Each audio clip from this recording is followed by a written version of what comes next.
আল্লাহ রাব্বুল আলামিন পবিত্র কোরআনুল কারীমের মধ্যে ঘোষণা করেছেন কুল হে নবী আপনি বলে দিন ইন্না সালাতি নিশ্চয় আমার নামাজ আমাদের নামাজ আল্লাহর করতে কুল ইন্না সালাতি ইন্না মানে নিশ্চয় সালাতি আমার নামাজ ইন্না সালাতি ওয়া নুসুকি ওয়া কুরবানি ওয়া মাহইয়া ওয়া মামাতি ওয়া মামাতি আমার মরে যাওয়া লিল্লাহি রাব্বিল আলামিন সব কিছু একজনের জন্য তিনি বলেন আল্লাহ সুবহানাল্লাহ তিনি কে আল্লাহ।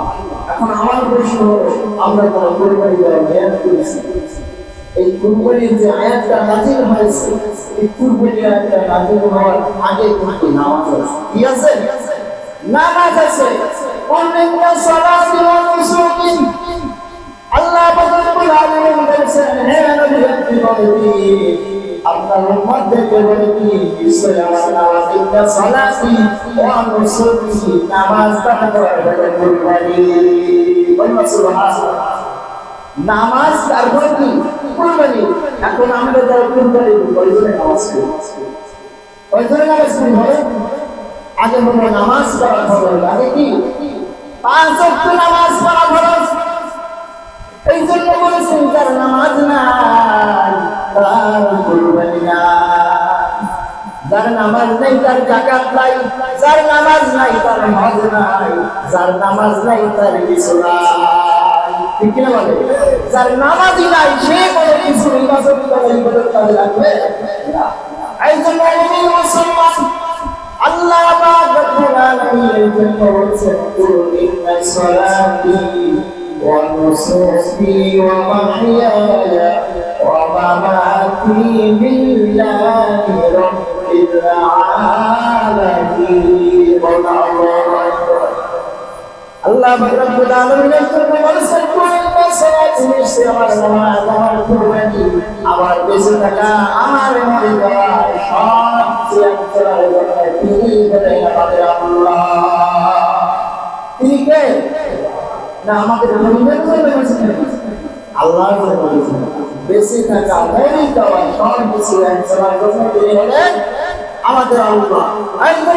মুসলমান কুরবানি যাদের জন্য ওয়াজিব হয়েছে কুরবানি ওয়াজিব হওয়ার জন্য একটা শর্ত হলো সেই ব্যক্তিকে যারা কুরবানি দিবে যাদের জন্য কুরবানি ওয়াজিব হয় সেই ব্যক্তিকে সুস্থ থাকতে হবে, সুস্থ মস্তিষ্ক থাকতে হবে, জ্ঞানবান হতে হবে, বালেগ হতে হবে এই ব্যক্তিটা। এবং যাদের জন্য যাকাত যেই রকম ফরজ হয় যাকাত ফরজ হয় একটা মাল 1 বছর কাছে যাকাত ফরজ হয় আর কুরবানি ওয়াজিব হয় ওই 3 দিনের ভিতর যদি ওই পরিমাণ সব পাই তার কাছ থেকে 10 11 কয় কি 10 11 12 এই কুরবানির দিন এই 10 11 12 তারিখের মধ্যে তার কাছে যদি 7.5 এই পরিমাণ সম্পদ তার কাছে যদি থাকে ওই ব্যক্তির জন্য কুরবানি ওয়াজিব হয়ে যায়। সুবহানাল্লাহ, কুরবানি কি হয়ে যায়? ওয়াজিব হয়ে যায়। এখন দেখেন এই পরিমাণ টাকা আমাদের অনেকের কাছেই আছে। এখন মাসালাটা হলো অন্যরকম, যাদের জন্য কুরবানি ওয়াজিব হয় নাই তারা গ্রামীণ ব্যাংক থেকে টাকা উঠিয়ে কিছু হয়েছে কি রে কুরবানি গ্রামীণ ব্যাংক থেকে টাকা উঠানো যায় না যায়? হালাল না হারাম? সব হারাম। হারামের টাকা দিয়ে কুরবানি আপনি কুরবানি হইবে আপনারা কিন্তু কথা বলছেন না হইবে। এই জন্য মুসলমান কুরবানির টাকা আপনারা যাদের সাথে কুরবানি দিবেন তাদেরকে যাদের সাথে ভাগ হবে তাদের টাকা হালাল হারাম। আর আপনি একজন সাত মানুষকে কুরবানি দেয় 7 ভাগের কুরবানি দেয় 1 ভাগ যদি হারাম টাকা হয়ে যায় কারণ কুরবানি হবে না। আমার কথা সকল আলেম ওলামা একমত এখন আমার প্রশ্ন হলো, সাত ভাগে যে কোরবানি দিতে হবে, এটা কি ইসলাম আছে দেখাই যাচ্ছে? না। আপনি যদি এখন বর্তমানে কি ছাগলের দাম কম না বেশি? ছাগল গরুর দাম গত বছরের তুলনায় একটু কম হয়েছে। এগুলো আমরা জানেন কি, আপনাদের বাজারে যান শুনি যে বাজারে দাম একটু কম। এই জন্য আপনি একটা আপনার 50,000 টাকা গরু কোরবানি না দিয়ে আপনি একটা ছাগল দিয়ে দেন। আপনি যেই পরিমাণ বাহার হয়েছেন গরুতে, ওই পরিমাণ টাকা দিয়ে আপনি ছাগল দিয়ে কোরবানি দিয়ে দেন, দেখেন আপনার কোরবানিতে কবুল হইবে। ঠিক কিনা বলেন? এই জন্য মুসলমান কোরবানি দেওয়ার এক নম্বর শর্ত হলো নিয়াত। এক নম্বর শর্ত কি? এক নম্বর শর্ত হলো নিয়াত। আপনার মনে যদি গোশত খাওয়ার নিয়ত থাকে, তাহলে ওই কোরবানি কবুল হতে পারে। ঠিক কিনা বলেন? কোরবানি মানে কি বুঝেন? কোরবানি হলো আত্মসমর্পণ করা। কোরবানি কোথা থেকে আসছে? এই পৃথিবীর প্রথম নবী হযরত আদম আলাইহিস সালাম তার সন্তান হাবিল এবং কাবিলকে নিয়ে কোরবানি করেছেন। এই যে মুমিন মুসলমান হযরত ইব্রাহিম আলাইহিস সালাম তার পুত্র সন্তান ইসমাঈলকে যেভাবে কোরবানি দিয়েছেন, সেইভাবে আমাদেরকে কোরবানি দিতে হবে।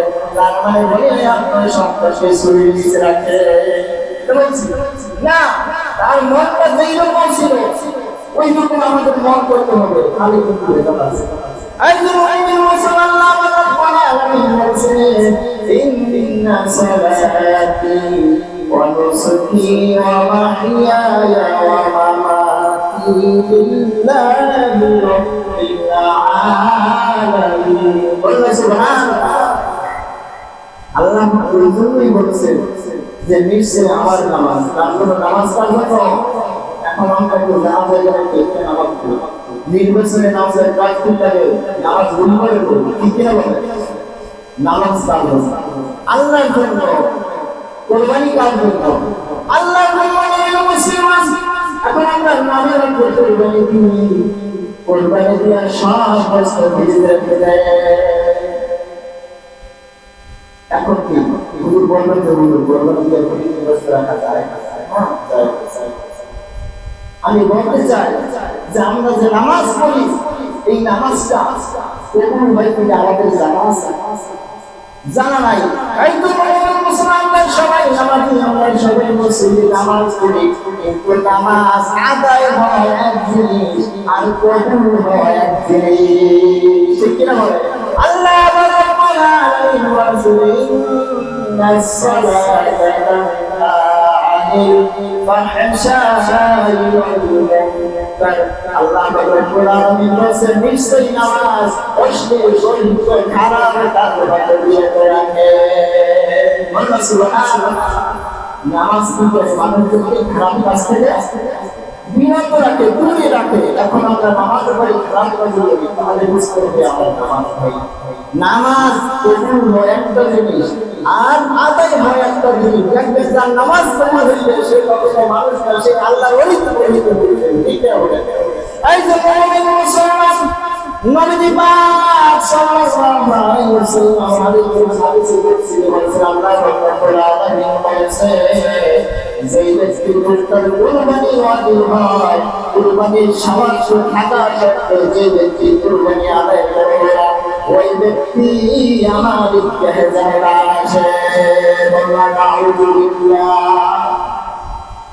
যাদের প্রতি কুরবানি ওয়াজিব, সামর্থ্য থাকা সত্ত্বেও যারা কুরবানি দেয় না, তাদেরকে ঈদগাহে আসতে নিষেধ করেছেন আল্লাহ তাআলা। বলছেন আল্লাহ বলছেন, নবী আমাদেরকে মেসেজ দিয়েছে যে যাদের প্রতি কুরবানি ওয়াজিব, সামর্থ্য থাকা সত্ত্বেও যারা কুরবানি করবে না, তাদেরকে তারা যেন আমার ঈদগাহে না আসে। এই যে মুমিন মুসলমান, আল্লাহর নবী জনাব মুহাম্মদ রাসূলুল্লাহ সাল্লাল্লাহু আলাইহি ওয়াসাল্লাম এই কুরবানির ফজিলত সম্পর্কে, কুরবানি সম্পর্কে সাহাবীরা জিজ্ঞাসা করলো। وعن أبي هريرة رضي الله تعالى عنه قال قال رسول الله صلى الله عليه وسلم ما هذه أضحى। নবী পাক সাল্লাল্লাহু আলাইহি ওয়াসাল্লাম প্রশ্ন করলেন, ইয়া হাবিবাল্লাহ, ওগো আল্লাহর নবী আপনি বলে দাম কুরবানি কি? কুরবানি কি? তখন নবী সাল্লাল্লাহু আলাইহি ওয়াসাল্লাম বলেছেন, ক্বালা সুন্নাতা আবিকুম ইব্রাহিম। ওয়া সুবহানাল্লাহ, যে এটা হলো তোমাদের জাতির পিতা ইব্রাহিম আলাইহিস সালাতু ওয়াস সালাম। সুবহানাল্লাহ।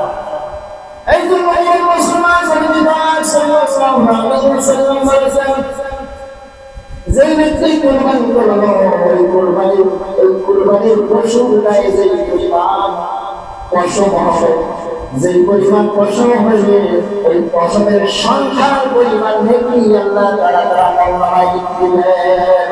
সুবহানাল্লাহ। একটা ছাগলে, একটা গরুতে, একটা মহিষে কত পরিমাণ পশম আছে বলা সম্ভব? গণনা করা সম্ভব না। এই জন্য মুসলমান সব কিছু আমাদের চেষ্টা করতে হবে, আমাদের নিয়ত থাকবে একজনের জন্য, আমাদের সবচেয়ে একজনের জন্য, তিনি হলেন আল্লাহ। তিনি কে? এই জন্য যারা কুরবানি দেওয়ার নিয়ত করছে তাদেরকে আমি বলতে চাই যে আপনাদের নিয়ত ঠিক রাখেন, নিয়ত কি রাখেন? ঠিক রাখেন। আর গরুর বাজারে, ছাগলের বাজারে গিয়ে আপনারা গরুগুলো দেখবেন যেগুলো বলতো নিখুঁত হবে, নিখুঁত আছে না একটা জিনিস, নিখুঁত যেটা মধ্যে কোনো সন্দেহ হয়, সন্দেহ জিনিস থেকে দূরে থাকতে হবে সবসময়। মানে সন্দেহ জিনিসটা খুবই খারাপ। যে একটা গরু কিনলাম, এই গরুটার শিং ভালো হবে না, অল্প আসছে, এটার মধ্যে সন্দেহ থাকতে পারে, সন্দেহ কি থাকতে পারে, এইটা আপনারা খেলবেন। আবার দেখা যায় একটা গরুর অন্যায় করেছে, সে একটা শিং নাই, একটা কান নাই, তার লেজের সমস্যা, তার শরীরের সমস্যা, অনেক ধরনের সমস্যা দেখা যায়। এইটা যেটা সন্দেহ আছে ওদেরকে সন্দেহ থেকে সবসময় দূরে থাকবে। আর জাতির পিতা হযরত ইব্রাহিম আলাইহিস সালাম হযরত ইসমাঈলকে যে কুরবানি দিয়েছে, তার প্রিয় বস্তু ছিল ইসমাঈল। সুবহানাল্লাহ। তার প্রিয় বস্তু ইসমাঈল। এই জন্য আমরা গরু কিনতে চাইলে যে ঘোড়া ঘোড়া ল্যাংড়া এগুলো যদি কিনি তাহলে প্রিয় বস্তু হইবে, তাহলে প্রিয় বস্তু হয়ে যাবে। আর সবসময় মনে রাখবে, আল্লাহর কাছে রক্ত মাংস কোনো কিছু বুঝবে না, বুঝবে হলো তাকওয়া। কি করবে? আপনার ভিতরে কতটুকু ভয় আছে? 2-3 দিন আগে স্যার আমার প্রশ্ন করছে সব বিষয়, যে হুজুর গরু জমাই করিয়া একবার হুজুরের কয় টাকা দেওয়া হয়, এরকম কোনো মাসালা আছে? তখন আমি বললাম, দেখেন কোরআন হাদিসে এরকম কোনো মাসালা নাই যে গরু জমাই করে তারপর হুজুরের এই টাকা দিতে হবে। এটা হলো মানুষের মনের ব্যাপার। কিসের ব্যাপার? মনের ব্যাপার। যে আপনি 70,000, 80,000 টাকা, 90,000 টাকা দিয়ে গরু কিনবেন, হুজুরের টাকা নাও দিতে হবে, বেতন করেন নাও দিতে হবে, আপনার মনের ব্যাপার। আর হুজুর দিয়ে যে কোরবানি দিতে হবে এটা না, এটা কোথাও লেখা নাই। কিন্তু মানে হুজুরদেরকে কেন মহব্বত করে যে আমি ভালো নামাজ পড়ি না, বা আমি ভালো দোয়া কালাম জানি না, ঠিক কিনা বলেন? এই জন্য কেউ চিন্তায় ভুগবেন না যে হুজুর দিয়ে কোরবানি করে 1,000 টাকা হুজুরকে দেয়, আপনি টাকা না দেবেন সমস্যা নাই, বাকি কোরবানি কবুল করার মালিক কে? আল্লাহ। এই জন্য মুসলমান আল্লাহ রাব্বুল আলামিন এই জন্যই বলেছে, ইন্না সালাতি ওয়া নুসুকি ওয়া মাহইয়ায়া ওয়া মামাতি লিল্লাহি রাব্বিল আলামিন। সব কিছু আমার বেঁচে থাকা, মরে যাওয়া, আমার নামাজ, আমার কোরবানি একজনের জন্য, তিনি কে? হয়তো মুসলমান। আর একটা মেসেজ আপনাদের দিতে চাই, এই কোরবানি ইসলামের শরীয়তের মধ্যে দুটি স্পষ্ট ঈদ হলো দুইটা। কয়টা? স্পষ্ট, যেটা কোরআন হাদিসে স্পষ্ট আকারে আছে, ওই ঈদ হলো দুইটা। একটা হলো ঈদুল ফিতর মানে রমজানের ঈদ, আর একটা ঈদুল আযহা মানে কুরবানির ঈদ। এই ঈদে অনেক সময় আমরা কোরবানির ঈদ থেকে গুরুত্ব দেই, কোরবানির ঈদ থেকে গুরুত্ব দেই, মানে রমজানের ঈদ থেকে গুরুত্ব দেই। সবাই আমরা জায়নামাজ পাখি সব কিছু নিয়ে আসি কোরবানির দিন আসি কিছু কম কি আসি অনেক সময় দেখা যায় যে 3 ভাগের 2 ভাগ আসে 1 ভাগ আসে না তারা ব্যস্ত থাকে কোন সময় কোরবানির নামাজ পড়ে গোসল করে কোন সময় কোরবানির কোন সময় গোসল করে না বলবে এই জন্য আমি প্রথম কি বলছি যার নামাজ নাই বলেন সবাই বলেন যার নামাজ নাই তার কোরবানি নাই এই জন্য মুসলমান আমরা অনেক সময় নামাজে না দিয়ে কোরবানির গরু নিয়ে ব্যস্ত কেউ বস্তু কোথায় নিয়ে ব্যস্ত থাকি অনেকে কোরবানি করেন সবাই ওই কিনা পাঁচক নামাজের কাছাকাছি না কোরবানি গরু ব্যস্ত করে নিয়ে ব্যস্ত কেউ ভাগ বন্ধন করতে ব্যস্ত নামাজের খবর এই জন্য নামাজ পড়া লাগবে কি লাগবে না নামাজ পড়া লাগবে নামাজ পড়া ফরজ নামাজ পড়া ফরজ আর কোরবানির সময় যাদের সামর্থ্য আছে তাদের জন্য ঠিক কি বলে আর আমরা সবাই চেষ্টা করবো সুন্দর টাকা ভবিষ্যৎ টাকা এই হারাম টাকা দিয়ে কোরবানি যেন না আর যারা কোরবানি দিতেছেন ভাগে আমি তাদেরকে বলতে চাই যে ভাগে কোরবানি দিলে সন্তোষ ভেঙে যায় এই জন্য আপনারা যাচাই বাছাই করবেন যে আমরা সাবধানে কোরবানি দিই সাবধানে কোরবানি করবেন আমাদের মধ্যে কোনো গন্ডগোল আছে কিনা সুদের টাকা আছে কিনা সবাই একটু চেষ্টা করবে আর মহিলাদেরকে বলবেন এই কোরবানির দিন আর আরেকটা কথা আমি বলতে চাই যে আমরা আগে থেকে অনেক আলমারিরা বলছে যে 3 ভাগ করবেন ভাইরা 3 ভাগ করবেন এখন আপনি 3 ভাগ অনেক সময় 3 ভাগ করলে দেখা যায় 3 থেকে 2 ভাগ যারা কোরবানি দেয় তারা নাকি আরেকটা গরিবদের দিয়ে দেয় এখন দেখা যায় যে একটা গ্রামের মানে এক গ্রামের মধ্যে 7 জন মানুষ কোরবানি করে এখন দেখা যায় সে তার আত্মীয় স্বজনের পার্সোনালি ভাবে দিল বা তার কাছে কিছু গরিব আত্মীয় আছে কিন্তু ওই গ্রামের ওই এলাকায় দিল ওই আত্মীয় স্বজনের জায়গায় গেল না তাহলে তো সেই পাইলো এই জন্য দেখা যায় যে যার যার পার্সোনালি সে দিয়ে দেবে এখন দেখা যায় মানুষের সামনে দিয়ে দেবে কিন্তু বাড়ি গেলে দেবে না তো এটা আল্লাহর ভয় থাকবে যার ভিতরে আল্লাহর ভয় আছে সে মানুষের সামনে বসে দেবে আর বাড়ি গেলে দেবে ঠিক কি বলে আর এই জন্য সবাই কোরবানি যেহেতু আমরা যারা কোরবানি দেওয়ার সামর্থ্য আছে যাদের ভাগ আছে তাদেরকে দিবে আর বিশেষ করে আপনাদের যারা চায় তাদেরকে দিবেন যারা না চায় তাদেরকে দিবেন আর আগে দিবেন আপনার রক্তের সম্পর্ক যারা আছে সবাই তো কোরবানি দিতে পারে না তার অনেক সময় দেখা যায় যে বস্তু যে করবে গরুটা থেকে ধরবে ওইটা ঘরে আসে লজ্জায় পায় না কিসের কারণে